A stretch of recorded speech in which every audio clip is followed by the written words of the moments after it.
सप्रे संग्रहालय के लिए हिंदी का काम नहीं करता है। सप्रे संग्रहालय में 2.25 लाख पुस्तकों के संग्रह है। लोहिया का, उसके बाद तिलक और गांधी के बाद सबसे ज्यादा प्रभाव पड़ा हिंदी पत्रकारिता पर। दिनमान उसी की देन है। और क्या देख रहे हैं यार, मजा आ जाए रैंप पे चलती हुई किसी बच्ची को, बालिका को देख रहा है, कहीं फिर खुल जाए तो क्या मूवमेंट। हाँ, अच्छा। हाँ, वो खुल जाए, उसका कोई वस्त्र गिर जाए नीचे, इस आनंद के लिए वह बैठे थे। आप आडवाणी जी की टिप्पणी याद करिए कि आपसे तो घुटने टेकने को कहा गया था, लेकिन आप रेंगने लगे थे।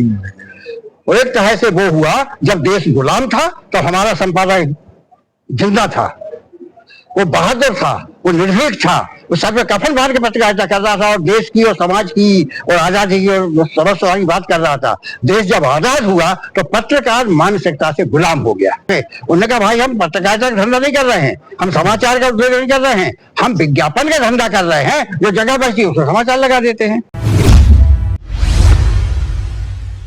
नमस्कार, मैं हूं महेश शर्मा। आज हमारे खास मेहमान हैं पद्मश्री विजय दत्त श्रीधर। विजय दत्त श्रीधर जी मध्य प्रदेश के भोपाल में माधवराव सप्रे हिंदी पत्रकारिता संग्रहालय के संस्थापक संयोजक हैं और हिंदी पत्रकारिता के 200 वर्ष पर आयोजित सेमिनार में भाग लेने कानपुर विश्वविद्यालय आए हैं। इस बीच में हमने सोचा क्यों ना इनके समय का थोड़ा उपयोग कर लें। विजय जी नमस्कार। जी धन्यवाद। सबसे पहले तो हम लोग जानना चाहेंगे कि संग्रहालय की क्या खूबी है, कैसे आपने सब चीजें, दुर्लभ अखबारों को, उनके संपादकीय लेखों का संग्रह कैसे किया। माधवराव सप्रे स्मृति समाचार पत्र संग्रहालय एवं शोध संस्थान, यह एक शोध केंद्र है जी। और इस संस्थान की जो मुख्य प्रवृत्ति है वो देश विदेश के, दुनिया भर के शोध अध्येताओं के लिए संदर्भ सामग्री उपलब्ध कराना है एक छत के नीचे। सप्रे संग्रहालय के लिए हिंदी का काम नहीं करता है। सप्रे संग्रहालय में 2.25 लाख पुस्तकों के संग्रह है। ये पुस्तकें हिंदी, संस्कृत, उर्दू, मराठी, गुजराती, अंग्रेजी, बांग्ला, ऐसी तमाम भाषाओं की हैं। सप्रे संग्रहालय में 30,000 शीर्षक समाचार पत्र पत्रिकाओं की फाइलें हैं। किसी का 1 या 2 अंक या 5 अंक हैं तो किसी की पूरी फाइल है। और ये भी सभी हिंदुस्तान में जिन भाषाओं में पत्रकारिता हुई है उनमें सबकी है। इसमें हिंदी है, अंग्रेजी, उर्दू, मराठी, संस्कृत, सब तरह की भाषाएं हैं। लैंग्वेज पेपर्स हैं? हाँ, लैंग्वेज पेपर, वहाँ उर्दू की सबसे बड़ा संग्रह है। हिंदी का तो है ही, हिंदी के बाद उर्दू, अंग्रेजी, मराठी, उड़िया, हाँ सब है। कोई भाषा नहीं अखबार हमारे यहाँ ना हो। और कई अखबार हिंदी के खास तौर से, क्योंकि हिंदी क्षेत्र है और हिंदी के सबसे ज्यादा कलेक्शन, ये हमने कुछ खरीदा नहीं कहीं से, ये लोगों ने हमको डोनेट किया, दान किया है।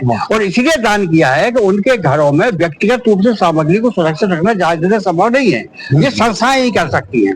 सप्रे संग्रहालय ये काम 42 साल से कर रहा है, 42 साल से। और जैसे हम फाइलों की संख्या बताए, आज आपको टाइम्स ऑफ इंडिया में धर्म की फाइल नहीं मिलेगी, आपको वहां दिनमान की फाइल नहीं मिलेगी, सप्रे संग्रहालय पूरी फाइल मिलेगी। हिंदुस्तान टाइम्स के समूह में, उनके लाइब्रेरी में आपको साप्ताहिक हिंदुस्तान या कादम्बरी और इनकी फाइल नहीं मिलेगी, सप्रे संग्रहालय में मिलेगी। ऐसी सरस्वती की पूरी फाइल है, विशाल भारती की पूरी फाइल है, काशी नागरी प्रचारी सभा की पूरी फाइल है, चांद की फाइल है, माधुरी की फाइल है। माधुरी लोग फिल्म सत्या समझते हैं, माधुरी की एक असली माधुरी वो है, साथ ही उत्कृष्ट पत्रिका की। या कर्मवीर की पूरी फाइल है बाकायदा, वो तो आजादी के इतिहास का इतिहास है। महात्मा गांधी की पत्रिकाएं तमाम वहाँ मौजूद है। वहाँ आपके हिंदू पंच की फाइल मिल जाएगी। विज्ञान, हिंदी में विज्ञान पहले पत्रिका निकली विज्ञान विषय पे, उसकी पूरी फाइल हमारे यहाँ मौजूद है। तो ऐसे कुल मिला के 5 करोड़ से ज्यादा पन्ने सप्रे संग्रहालय में मौजूद हैं। लगभग 10,000 बड़े वरिष्ठ लोगों के, प्रबुद्ध लोगों के वो पत्राचार है, चिट्ठी पत्री, वो सुरक्षित है। लगभग 3,000 हमारे यहाँ पांडुलिपियां, हस्तलिखित पांडुलिपियां या लिथो वाली पोथियां ये मौजूद है। तो वो 5 करोड़ पृष्ठों का ऐसा विशाल संग्रह है जिसकी सहायता से देश और दुनिया के 1,251 शोध अध्येता, पहले एमफिल होता था, बंद हो गया, पीएचडी और डीलिट की थीसिस के लिए हमारे यहाँ सहायता ले चुके हैं। बहुत बड़ी बात है, बहुत बड़ा काम है ये आपका। श्रीधर जी, हिंदी पत्रकारिता की यात्रा 200वें वर्ष की चल रही है और 30 मई 2026 में 200 वर्ष इसके पूरे हो जाएंगे। इस बीच में जो भी कालखंड रहे हैं, क्योंकि आपने चीजों को करीब से देखा है, तो उस पर एक आपका आकलन, आपका ऑब्जर्वेशन क्या है कि किन किन कालखंड में कैसा कैसा क्या क्या रहा है? हम इसके बारे में थोड़ा 5 खंडों में बांटे जी इस 200 साल को। जी पहला खंड है जब हमारे यहाँ हिंदी पत्रकारिता आरंभ होती है, और वहां से लेके हम आजादी के तक की सीमा को एक खंड माने जी। या तो ये उद्भव और विकास का काल है या संघर्ष का काल है। इसको मिशनरी पत्रकारिता का युग कहा गया। और इस दौर में आप देखेंगे तो सभी समाचार पत्र और सभी संपादक स्वतंत्रता संग्राम सेनानी नहीं थे, आंदोलनकारी नहीं थे, लेकिन बहुत सारे लोग थे। और हम बहुत सारे अग्रणी नाम लेते हैं, तो फिर हरिशंकर विद्यार्थी है, माखनलाल चतुर्वेदी है, पराटकर जी हैं, लक्ष्मण गर्दे हैं, अंबिका प्रसाद वाजपेयी हैं, बालमोहन गुप्ता हैं, वो दुर्गा प्रसाद मिश्र हैं, सदानंद मिश्र हैं, यहाँ आपके और दूसरे जगह देखे बालकृष्ण भट्ट हैं, प्रताप नारायण जी मिश्र हैं, ये आपके क्या नाम है महामना मदन मोहन मालवीय हैं। तो ये एक पूरा दौर है पत्रकारिता का। जी जी। और इस दौर ने हिंदी पत्रकारिता को बहुत सारा संघर्ष जो दिया, जी, प्रताड़ना, जेल जब्ती, जुर्माने के रूप में उसकी कीमत भी इन लोगों ने चुकाई। लेकिन एक गौरव का काल है जिसका हम सिर उठा के कहते हैं कि हिंदी पत्रकारिता भारत के नवजागरण आंदोलन की सहयोगी रही है, कंधे से कंधा मिला के साथ चली है। ये एक खंड हो गया। दूसरा खंड होता है जब देश आजाद हुआ। जी जी। जब देश आजाद हुआ तो उसके बाद का 10, 12, 15 साल का समय ऐसा रहा जिसे हम पत्रकारिता के लिए हम सम्मोहन का काल मानते हैं। जी जी। हम लोग सम्मोहन में थे। पत्रकार का काम क्या है, पत्रकारिता क्यों होती है? ये लोक प्रहरी है, लोक शिक्षक है। लेकिन पत्रकार सो गए। उन्हें लगा कि ये आजादी की लड़ाई से निकले हुए सारे नेता हैं, ये देश को सब ठीक कर रहे हैं, और हम सम्मोहन के युग में आ गए। साल दर साल हम उनकी वर्षगांठ मनाई, तो हमने संविधान की वर्षगांठ मनाते गए, गणतंत्र की वर्षगांठ मनाते गए, स्वतंत्रता दिवस की वर्षगांठ मनाते गए, नेताओं की वर्षगांठ मनाते गए, संपादकों की वर्षगांठ मनाते गए। लेकिन लोक प्रहरी के रूप में जो हमारी भूमिका थी, जागते रहो और जगाते रहो, ये काम हमने नहीं किया 15 साल में। ये सम्मोहन की पत्रकारिता में डूब जाना हिंदी पत्रकारिता का एक ये कहते उदासीनता का ऐसा योग है जिसे हम अच्छा नहीं कह सकते।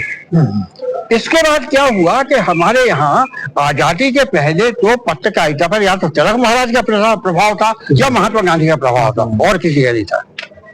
इसके बाद का जो समय आता है, उस समय में यहाँ लोहिया युग आरंभ होता है। लोहिया की विचारधारा से प्रेरित वो जो समाजवादी लोग थे, युवा लोग थे, कंधे में झोला टांग के भूखे प्यासे आंदोलन करते, जेल जाते रहते थे। लोहिया का उसके बाद तिलक और गांधी के बाद सबसे ज्यादा प्रभाव पड़ा हिंदी पत्रकारिता पर। दिनमान उसी की देन है। उसी दिशा में आगे हमारा जनसत्ता चला, प्रभात ज्योति। इस दौर में लोगों को झकझोरा, और दिनमान का तो इतना बड़ा कंट्रीब्यूशन, इतना बड़ा उदाहरण है कि किसी गांव कस्बे से कोई चिट्ठी आ गई किसी समस्या को लेके, और उन्हें संपादक वरिष्ठ संपादक पत्र को उन्हें लगा कि नहीं भाई इसमें तो ये तथ्य और आ जाते, बहुत अच्छी रिपोर्ट बनेगी, तो उन्होंने वापस भेजी और तथ्य बुलवा के उसको जब रिपोर्ट बनाया, तो इस प्रक्रिया में उन्होंने हिंदुस्तान के हिंदी पट्टी में सैकड़ों संवाददाता तैयार कर दिए, सैकड़ों पत्रकार तैयार कर दिए। वही बड़ा कंट्रीब्यूशन था, बहुत बड़ा कंट्रीब्यूशन। ये दौर चला जब तक हमारे यहाँ इमरजेंसी आ गई हमारे साथ में। जी जी। इंदिरा गांधी को मैं देश के सबसे महान कम पत्रकार प्रधानमंत्री मानता हूँ। स्वर्ग की, बाकी लोग स्वर्ग की बातें करते हैं, इंदिरा गांधी स्वर्ग को साक्षात किया। नफरत की बुनियाद पर देश के 2 टुकड़े करने वाले मजहबी आधार पर जो सिद्धांत बना था हिंदुस्तान और पाकिस्तान को बनाने वाला, उस सिद्धांत को ठोकर मार के धूल-धूसर कर दिया इंदिरा गांधी ने। मजहब के आधार पर बना पश्चिम पाकिस्तान, पूर्वी पाकिस्तान टूट गया। बांग्ला संस्कृति के आधार पर, बांग्ला भाषा के आधार पर एक नया बांग्लादेश जन्म हुआ। ये परम शौर्य था इंदिरा गांधी का। लेकिन जब वो संजय गांधी के मुंह में मारुति और सवाल और जवाब एक के बाद एक गलतियां कोई गलतियों की प्रक्रिया एक जलेबी की तरह होती है। जैसे कहते हैं एक झूठ को छुपाने की 100 झूठ बोलना पड़ता है। एक गलती को उठाई, इतनी सारी गलतियां हो गई कि अंततः उसका जो दुष्परिणाम हुआ वो इमरजेंसी के रूप में हुआ। तो उनकी सारी महानता पे इतना बड़ा कलंक लग गया कि इंदिरा गांधी के माथे से वो कलंक मर गई, लेकिन धब्बा हटा नहीं। तो लोकतंत्र में व्यक्तिगत स्वतंत्रता का हनन, व्यक्ति की आजादी पे अंकुश, ये इतने बड़े महापाप होते हैं। 1 लाख के करीब आपने नेताओं को सबको वो अपराधी थे, उन्हें आपने जेल में डाल दिया। मोरारजी देसाई जेल में, अटल बिहारी जेल में। तो ये पत्रकारिता का ये जो इमरजेंसी वाला काम, हाँ, और उसमें भी कुछ पत्रकार इंदिरा जी के, अरे कुछ नहीं, बहुत सारे पत्रकार। आप आडवाणी जी की टिप्पणी याद करिए कि आपसे तो घुटने टेकने को कहा गया था, लेकिन आप रेंगने लगे थे। और एक तरह से वो हुआ, जब देश गुलाम था तो हमारा संपादक जिंदा था, वो बहादुर था, वो निर्भीक था, वो सर पे कफन बांध के पत्रकारिता कर रहा था और देश की और समाज की और आजादी की और सर्वस्व की बात कर रहा था। देश जब आजाद हुआ तो पत्रकार मानसिकता से गुलाम हो गया। ये बहुत बड़ा कलंक था, एक तरह से नपुंसक काल से कहा जाएगा। जी, जी। और इसकी शर्मिंदगी झेली लोग आज भी झेल रहे हैं। आज भी झेलते हैं। कुछ लोगों ने विरोध किया था, लेकिन ज्यादा लोग नहीं कर पाए विरोध। अखबारों में मालूम तो कर ही नहीं पाए, अकेला गोविंद का लड़का नहीं, लड़ते अकेले गोविंद का किया नहीं। तो वो हमारे लिए कलंक का काज है, वो इमरजेंसी की पत्रकारिता।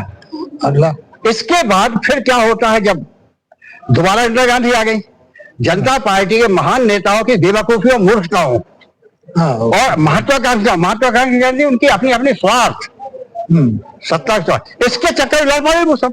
तो जनता ने देखा कि इनको तो आपस में रहना नहीं आता, मिलकर रहना नहीं आता, सरकार चलाना नहीं आता, तो वापस उसी इंदिरा गांधी को, जैसे इंदिरा गांधी को इतिहास के भूले में फेंक दिया गया था 77 में, उन्हें 80 में बुलाकर दोबारा उनका सत्तारूढ़ किया गया और फिर वो चल पड़ी।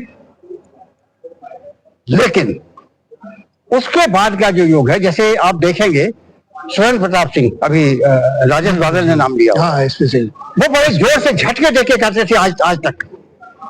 उसी समय रविवार निकला था, संपादक वही थे, होता था देखते रहिए। हाँ, तो ये क्या था, भीतर जब हमारे भीतर शोर होता था, जोर से चिल्ला चिल्ला के उस पर पर्दा डालना चाहते, ये फैक्ट है। तो वो वोकाल था, ये चलता रहा, जैसे घसरता रहा। इसके बाद हमारे यहाँ फिर 5वां अध्याय जो शुरू होता है, वो अध्याय शुरू होता है जब ये देश ने आर्थिक उदारीकरण, संसारीकरण, बाजारीकरण की जब नीति अपनाई, 92 के आसपास, 91 सॉरी, नरसिंह कार्यकाल में, तो देश बाजारीकरण लौट पड़ा। जो हमारा उपभोक्ता था, मतलब जो हमारा नागरिक था, वो उपभोक्ता बन गया और अखबार भी प्रोडक्ट बन गया। अखबार भी प्रोडक्ट में उत्पाद बन गया। वो ऐसा कर लोग कहने लगे कि भाई जैसे साबुन शैम्पू बेचते हैं, हम अखबार बेचते हैं। फिर और ऐसे भी पत्र संचालक बड़े बड़े घरानों के, उन्होंने कहा भाई हम पत्रकारिता का धंधा नहीं कर रहे हैं, हम समाचार का उद्योग नहीं कर रहे हैं, हम विज्ञापन का धंधा कर रहे हैं, जो जगह बचती है उसको समाचार लगा देते हैं। फिर ये दौर आया। बिल्कुल सही है। इस दौर में भी बाजार समाज का हिस्सा हमेशा रहा है और हमेशा रहेगा, लेकिन बाजार सेवा को सहायक के रूप में स्वीकार्य है। जब बाजार स्वामी बन के आपके सर पर सवार होने लगे तो बहुत बड़ा खतरा पैदा हो जाता है। और इस समय पत्रकारिता में क्या हो गया है, बाजार के दबाव के सामने घुटने टेक कर पत्रकारिता और पत्रकारिता की भाषा दोनों बाजारू हो गई है। तो बाजार गुनाह नहीं है, बाजारू होना गुनाह है। दुर्भाग्य से पत्रकारिता इसी उसमें चल रही है। तो ये 5 टुकड़ों में कहानी है। लेकिन जो उसके आगे का युग आता है कि नेट पत्रकारिता शुरू हुई, डिजिटल युग आया, फोन पे सारी चीजें आने लगी, अब तो एआई भी आ गया है। इस बीच में क्रेडिबिलिटी पे काफी सवाल उठे। एक बात आपने क्रेडिबिलिटी की बात बहुत महत्वपूर्ण सवाल उठाया। एक दौर ऐसा आया 2004, 5, 8, 9 के चुनाव हुए हमारे लोकसभा विधानसभाओं के, इसमें पेड न्यूज चला। हमने पैकेज का सिस्टम चलाया अखबारों ने और उनसे कहा कि भाई इतने लाख रुपए का 5 लाख रुपए पैकेज आपने ले दिया तो आपके चुनाव कार्य जो खबर आए पैसों उठाए हम उसको वैसे वैसे छाप देंगे। ठीक, पहले जब हम लोग करते थे रिपोर्टिंग तो हम लोग सड़कों पे गर्मियों में सर्दियों में घूमते रहते थे और कोई साधन नहीं थे, गाड़ी रेल से जा नहीं सकते, समय नहीं होता था। तो हम क्या करते थे, सरकारी बसों से जाते थे। सरकारी बसें इतनी अच्छी क्वालिटी की होती थी उनमें हाथ अकेला नहीं बचता, तो बाकी पूरी बस बचती उस दौर में पत्रकारिता करते थे। कहाँ करते थे, हम बड़े लोगों से नहीं पूछते थे, पान के ठेले पर, चाय की गुमटी पर, नाश्ते की गुमटियों पर, इनमें बैठ जाते गुमसुम बने, चाय पी रहे हैं, कर रहे हैं, पोहा खा रहे हैं और जो लोग बातें कर रहे हैं बस भीड़ वाले उनको सुन रहे ध्यान से, वो लोग सही टिप्पणियां करते। वही जमीनी पत्रकारिता भी वही, उससे पता चलता था, मैदानी पत्रकारिता जिसे हम कहते हैं, उससे पता चलता था कि माहौल क्या है और ऐसे लोगों की रिपोर्टिंग पर भरोसा करते थे जनता अखबारों में पढ़ के। अब जब ये पैकेज वाली हो गई तो ये हम समाचार पत्रों ने अपने पाठकों के साथ जो वास्तव में उस अखबार के मालिक होते हैं, वो मशीन और अखबार का जो पूंजी होती है, मकान होता है, उसका मालिक कोई हो सकता है। अखबार या चैनल का मालिक तो होता है, पैसे देके उसको खरीदता है, सब्सक्राइब करता है। उन्हें हम धोखा दिया, उसका विश्वासघात किया, हमने नहीं बताया उन्हें कि जगह हम बेच चुके हैं किसी एक दिन के लिए, और हमने झूठी सच्ची इस तरह की रिपोर्टें छापी, बड़ा कलंक था। उससे कारण विश्वसनीयता हटी। पत्रकारिता के बारे में आज ये कहा जाता है कि पत्रकारिता का प्रभाव तो बढ़ा है, लेकिन उसकी प्रतिष्ठा घटी है।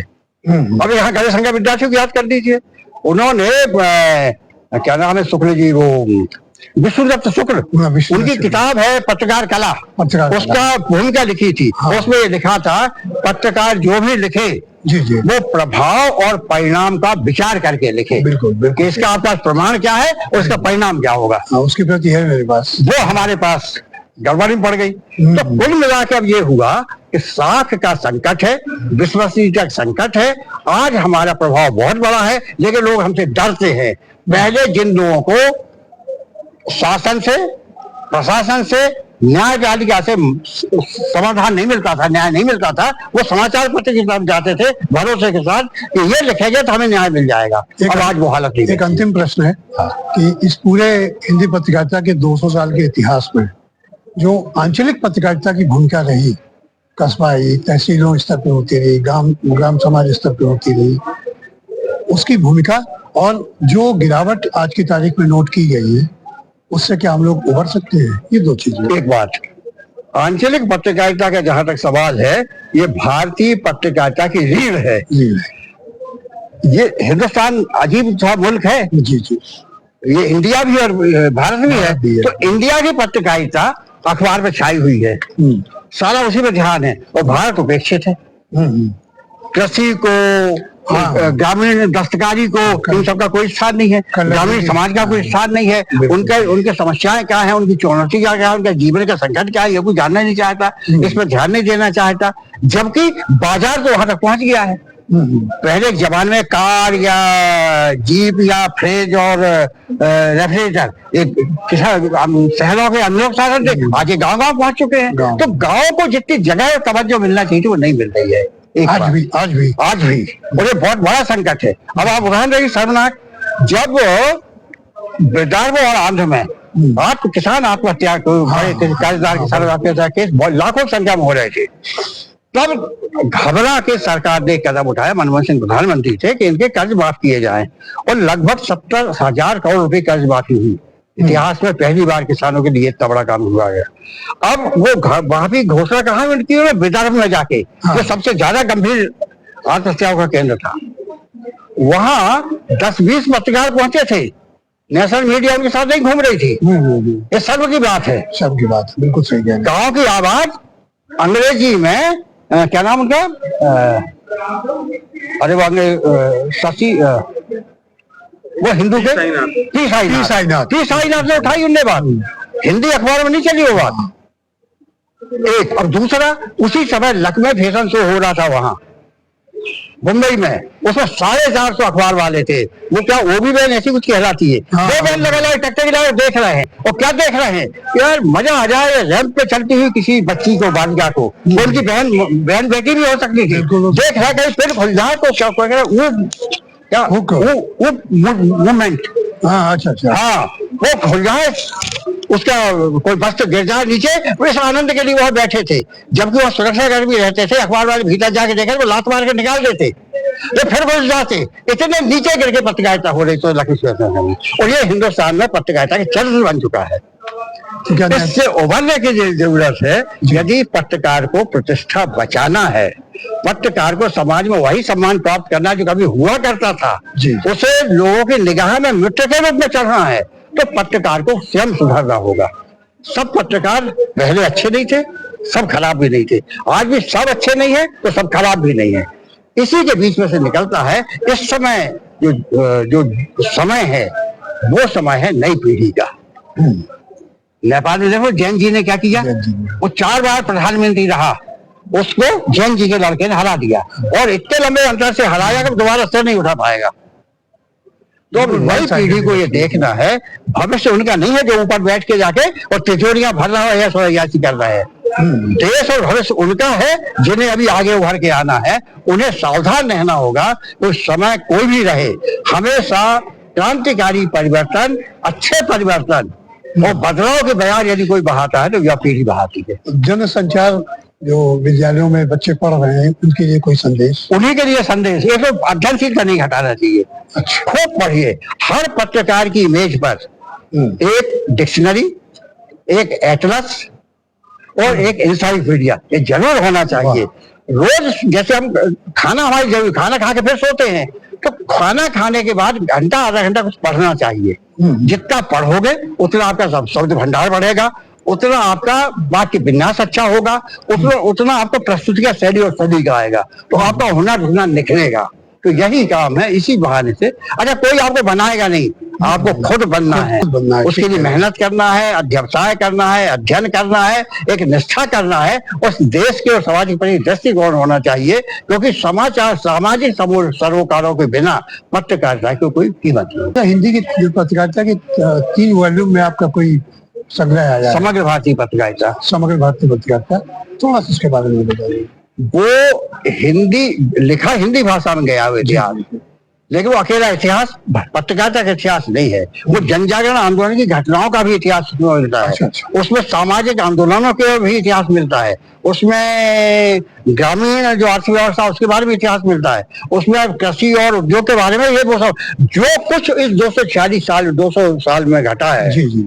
246 साल में उसका कहीं ना कहीं उसमें सबका समावेश है। इसलिए वो एक पत्रकारिता से थोड़ी अलग चीज है। फिर उसमें हिंदुस्तान में जितनी भाषाओं में पत्रकारिता हुई है, हिंदी में तो हुई है, लेकिन अंग्रेजी में, उर्दू में, मराठी में, तमिल में, तेलुगु में, कन्नड़ में, मलयालम में, बांग्ला, उड़िया, असमिया, जितनी भाषाओं में हुई है, गुरुमुखी, सब भाषाओं की पत्रकारिता का इतिहास उसमें है। और पत्रकारिता का जिस युग का वो समाचार पत्र था उसके समकालीन घटना चक्र का भी उसमें संदर्भ मिलता है।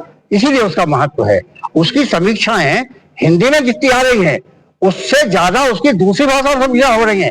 बांग्ला के अखबार उसी हिंदी में छाप रहा है तो उसको बांग्ला पत्रकारिता मिल रहा है। वहाँ कन्नड़ में छाप रहा है तो कन्नड़ पत्रकारिता को मिल रहा है। मलयालम में छपने वाला उसे मलयालम को मिल रहा है। तो समग्र भारतीय पत्रकारिता, भारत में जिन जिन भाषाओं में जिस स्वरूप में पत्रकारिता हुई है 246 साल में, उसका सबका संदर्भ से प्रामाणिक वृत्तांत उसे मिलता है। बहुत बहुत धन्यवाद श्रीधर जी।